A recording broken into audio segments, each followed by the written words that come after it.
पश्चिम बंगाल में नई सरकार बने अभी 1 महीना भी पूरा नहीं हुआ है, लेकिन राज्य में राज्यपाल और सरकार के बीच ठन गई है।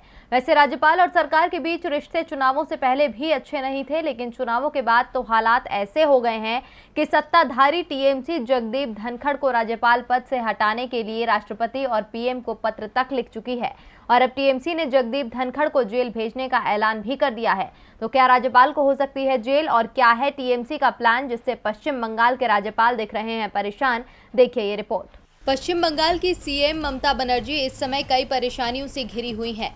महामारी की लहर से तो राज्य जूझ ही रहा है। चुनावों बाद टीएमसी और बीजेपी के कार्यकर्ताओं में होने वाली लड़ाई भी राज्य की छवि खराब कर रही है। सरकार के 2 मंत्री नजरबंद हैं तो तूफान यास राज्य में दस्तक देने की तैयारी में है। यानी साफ है कि ममता के लिए मुश्किलें कम होती नहीं दिख रही हैं। इस बीच राज्यपाल जगदीप धनखड़ ममता के खिलाफ खड़े हो गए हैं। धनखड़ की मंजूरी के बाद ही टीएमसी के 2 मंत्री और 1 विधायक नजरबंद किए गए हैं। राज्यपाल पूरे राज्य का दौरा कर रहे हैं और ममता सरकार को असफल बताने का एक भी मौका अपने हाथ से जाने नहीं दे रहे हैं, जिससे टीएमसी में नाराजगी साफ साफ दिखाई दे रही है। टीएमसी की ओर से राष्ट्रपति और पीएम को पत्र लिखकर जगदीप धनखड़ को बंगाल के राज्यपाल पद से हटाने की मांग की गई है। टीएमसी नेताओं को ये मालूम है कि उनकी मांग भले ही जायज हो, लेकिन धनखड़ को हटाना आसान नहीं है। इसीलिए अब टीएमसी ने सीधे राज्यपाल को ही निशाने पर ले लिया है। टीएमसी सांसद कल्याण बनर्जी ने कहा कि राज्यपाल सुबह से शाम तक तृणमूल कांग्रेस पर निशाना साध रहे हैं।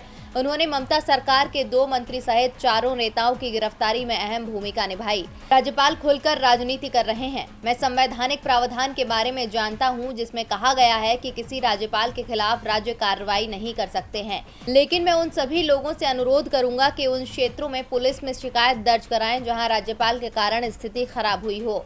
जब धनखड़ राज्यपाल नहीं रहेंगे तब उनके खिलाफ दर्ज मामलों में कानूनी कार्रवाई हो सकती है, उन्हें जेल भेजा जा सकता है। इसके साथ ही टीएमसी ने यह भी दावा किया कि राज्यपाल ने पक्षपातपूर्ण तरीके से काम किया है और अपने दौरे के दौरान केवल भाजपा कार्यकर्ताओं और उनके परिवारों से मुलाकात की।